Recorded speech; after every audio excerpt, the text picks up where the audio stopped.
Hello everyone, সবাইকে বৃত্তের academic math ক্লাসে স্বাগতম। আমি আছি ডাক্তার মাহফুজ আহমেদ তোমাদের সঙ্গে। আজকে আমরা আলোচনা করব ম্যাট্রিক্সের তিনটি ইম্পর্টেন্ট প্রকারভেদ সম্পর্কে, যারা একটা আরেকটার সাথে খুবই ইন্টারকানেক্টেড। এইগুলো হচ্ছে বোর্ড পরীক্ষার তোমার এমসিকিউ আকারে আসে, বহুপদী আকারে, আর এডমিশনে তো আসেই। আশা করি ক্লাসটা তোমাদের কাছে সহজ এবং বোধগম্য হবে। কথা না বাড়িয়ে আমরা দ্রুত ক্লাসটা শুরু করি, চলো। প্রথমে আমরা এখানে তিনটা ম্যাট্রিক্স পড়বো বলছি। একটা হচ্ছে কর্ণ ম্যাট্রিক্স, তারপর হচ্ছে স্কেলার ম্যাট্রিক্স, অভেদক বা একক ম্যাট্রিক্স। এই তিনটা প্রকারভেদ পড়বো। প্রথমে যদি বলি শুরুতেই যে কর্ণ ম্যাট্রিক্স কাকে বলা হয়। কর্ণ ম্যাট্রিক্সের সংজ্ঞাটা হচ্ছে এরকম, যে ম্যাট্রিক্সের মুখ্য কর্ণ ব্যতীত অন্য সকল ভুক্তিগুলো শূন্য তাকে বলা হচ্ছে কর্ণ ম্যাট্রিক্স। যেমন একটা এক্সাম্পল যদি আমরা দেখি, এখানে এ ইজ ইকুয়াল টু, এই মুখ্য কর্ণ বরাবর এ বি সি আছে, এদিকে আছে 0 0 0 0। তাহলে এই ম্যাট্রিক্সের দেখো খেয়াল করে যে মুখ্য কর্ণটা আছে আর বাকি সব ভুক্তিগুলো কি আছে, শূন্য আছে। এইগুলোকে যদি আমরা শর্ত আকারে লিখি, যে এইগুলা শর্ত কি রকম, যে শর্ত আকারে যদি লিখি কি হবে, এ আই জে, আই দ্বারা বোঝায় সারি, জে দ্বারা বোঝায় কলাম। তাহলে এ আই জে এর মান কি হবে, শূন্য হবে না। কোন কোন ক্ষেত্রে শূন্য হবে না, যেখানে যেখানে আই এবং জে এর মান সমান। আবার আরেকটি শর্ত আছে এর ক্ষেত্রে, এ I J is equal two কি হবে, শূন্য হবে যেখানে যেখানে এ এবং আই জে সমান না। এই দুইটা শর্ত পূরণ করলে আমরা বলতে পারবো সেটা একটা কর্ণ ম্যাট্রিক্স। তাহলে একটু এক্সাম্পল দেখো, এখানে এই জায়গাটাতে এই ভুক্তিটা কত কত 1 1, এটা কত 2 2, এটা কত 3 3। তাহলে আমরা বলতে পারতেছি যে আই আর জে যেখানে যেখানে সমান সেখানে সেখানে ভুক্তিগুলো আছে, অন্য ভুক্তিগুলো কি শূন্য শূন্য। এই দিকের যদি ভুক্তি তিনটার কথা বলি, এই তিনটা শূন্য। এইগুলার ক্ষেত্রে হচ্ছে কলাম সংখ্যা সারি সংখ্যা থেকে বেশি, এই ভুক্তিগুলো শূন্য। আবার এইগুলার সারি সংখ্যা কলাম সংখ্যা থেকে বেশি, এইগুলাও শূন্য। তাহলে আমরা বলতে পারি যে এ I J is equal to 0 হবে যেখানে যেখানে আই এবং জে এর মান সমান না। যেমন এটার ক্ষেত্রে যদি বলি 1 আর 3, এটা কত আছে 1 3 শূন্য। এটার ক্ষেত্রে যদি বলি কত হয় 2 3, এইগুলা শূন্য। তাইলে এমন ভুক্তিগুলাই শূন্য হচ্ছে যেগুলাতে সারি এবং কলাম সংখ্যা সমান না। আচ্ছা, এই যে এই কর্ণ ম্যাট্রিক্সকে আমরা এক প্রকার কি ম্যাট্রিক্স বলতে পারি, বর্গ ম্যাট্রিক্স। এক প্রকার কি ম্যাট্রিক্স, এটা একটা বর্গ ম্যাট্রিক্স এবং এটাকে বলা হয় প্রতিসম ম্যাট্রিক্স। এখন প্রতিসম ম্যাট্রিক্স কি, এটা নিয়ে আমরা পরবর্তীতে একটা ভিডিওতে কথা বলবো, প্রতিসম ম্যাট্রিক্স রিলেটেড, সেখানে আমরা জানতে পারবো। তাইলে আমরা বলতে পারি কর্ণ ম্যাট্রিক্স এক প্রকার বর্গ ম্যাট্রিক্স, এক প্রকার প্রতিসম ম্যাট্রিক্স। তারপরে নেক্সট যে জিনিসটাতে আসি, এইখানে ম্যাট্রিক্সের ট্রেস কত হবে। তাহলে ম্যাট্রিক্সের, তোমরা জানো ম্যাট্রিক্সের ট্রেস কি, মুখ্য কর্ণের ভুক্তিগুলোর যোগফলকে ম্যাট্রিক্সের ট্রেস বলা হয়। তাহলে এখানে বলা হচ্ছে এ প্লাস বি প্লাস সি হচ্ছে এইখানে ম্যাট্রিক্সের ট্রেস। নেক্সট যে প্রকারভেদটা আছে সেটা হচ্ছে স্কেলার ম্যাট্রিক্স।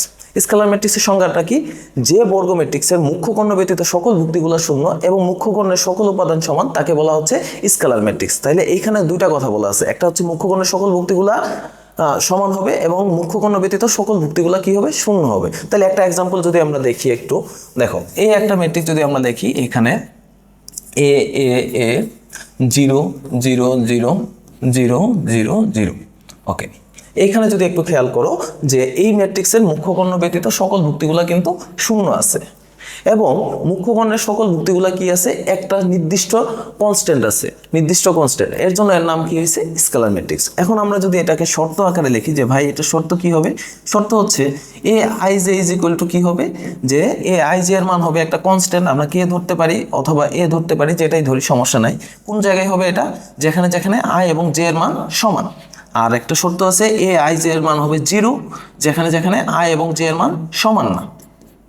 এই দুটো শর্ত পূরণ করলে আমরা বলতে পারবো এটা একটা কি ম্যাট্রিক্স, স্কেলার ম্যাট্রিক্স। আদারওয়াইজ কিন্তু স্কেলার ম্যাট্রিক্স হবে না।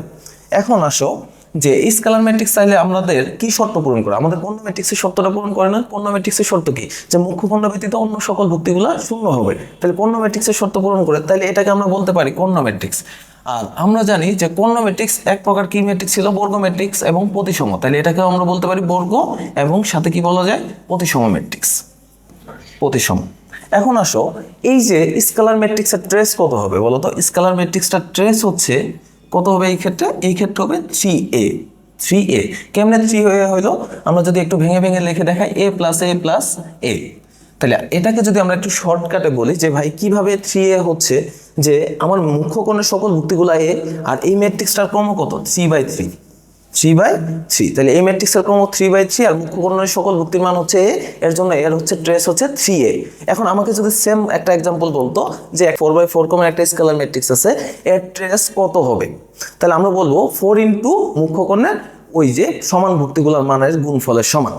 তাইলে এখন আমি একটা এক্সাম্পল তোমাকে দেই, ধরো 5/5 কমের একটা স্কেলার ম্যাট্রিক্সে মুখ্য কোণের ভুক্তিগুলোর মান হচ্ছে 6, মুখ্য কোণের ভুক্তিগুলোর মান 6, তাহলে ট্রেস কত হবে বলো তো?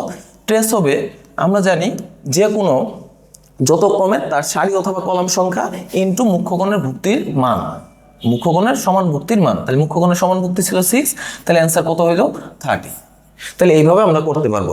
এইভাবে আমাদের যদি আরো এক্সাম্পল দেয়, ভাই 10 কমের একটা স্কেলার ম্যাট্রিক্স আছে, এর মুখ্য কোণের প্রত্যেকটা ভুক্তির মান হচ্ছে তোমার 5, তাহলে হচ্ছে ট্রেস কত হবে? তাহলে আমরা জানি যেহেতু 10/10 কমের, তাহলে 10 ইন্টু কত হবে? মুখ্য কোণের সকল ভুক্তি কত ছিল? 5, তাহলে 10 ইন্টু কত হবে? 5, 10 ইন্টু 5, তাহলে অ্যান্সার কত হবে? 50। এইভাবে এমসিকিউ আকারে আসতে পারে। এখন আসো আমরা পরবর্তী প্রকার ভেদটাতে যাই, সেটা হচ্ছে তোমার একটা একক ম্যাট্রিক্স বা অভেদক ম্যাট্রিক্স। তাহলে একক ম্যাট্রিক্স বা অভেদক ম্যাট্রিক্স কাকে বলা হয়? যে একটা বর্গ ম্যাট্রিক্সের মুখ্য কোণের ভুক্তি ব্যতীত যদি সকল ভুক্তিগুলো শূন্য হয় এবং মুখ্য কোণের সকল ভুক্তির মান যদি 1 হয়, তাকে বলা হবে একক ম্যাট্রিক্স। যেমন আমরা একটা এক্সাম্পল যদি দেখি, যে একটা ম্যাট্রিক্স আমরা লিখলাম 1 1 1 0 0 0 0 0 0, ওকে। এইখানে যদি দেখো মুখ্য কোণের সকল ভুক্তিগুলো আছে, অন্য ভুক্তিগুলো কি? শূন্য, এবং মুখ্য কোণের সকল ভুক্তিগুলোর মান কত? 1। তাহলে এখানে যদি আমি শর্ত লিখি যে ভাই একক ম্যাট্রিক্স হওয়ার শর্ত কি, শর্ত আকারে যদি আসতে পারে এমসিকিউ অনেক সময়, তখন আমরা কিভাবে লিখবো? যে এ আই জি এর মান কি হবে? এ আই জি এর মান এখন একটা কনস্ট্যান্টটা ফিক্সড, সেটা কি? 1 হবে। এবং কোন কোন জায়গায় হবে? যেখানে যেখানে আই এবং জে এর মান কি? সমান। আর A I J is equal to 0 হবে যেখানে যেখানে আই এবং জে এর মান কি না? সমান না। এই দুইটা শর্ত মানলে আমরা বলবো একক ম্যাট্রিক্স। এখন এই একক ম্যাট্রিক্সটা কত কমের? 3/3 কমের। এর জন্য এটাকে অনেক আমরা লিখি I3, এটাকে কত লিখি আমরা? I3। যদি 2/2 কমের হয় তাহলে লিখবো I2। এখন এই ম্যাট্রিক্সের ট্রেস কত? এই ম্যাট্রিক্সের ট্রেস হচ্ছে 1 + 1 + 1, তাহলে কত হলো? 3।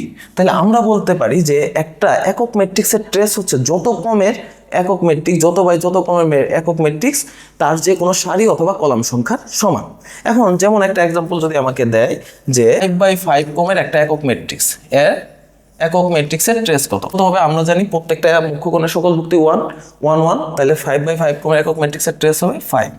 এইভাবে যদি আরো আমাকে এক্সাম্পল দেয়, যত ক্রমের বলবে তার হচ্ছে যত ক্রমের বলবে তার সারি অথবা কলাম সংখ্যার সমান হচ্ছে একক ম্যাট্রিক্সের ট্রেস। এটা অনেক সময় এমসিকিউ আকারে দিতে পারে।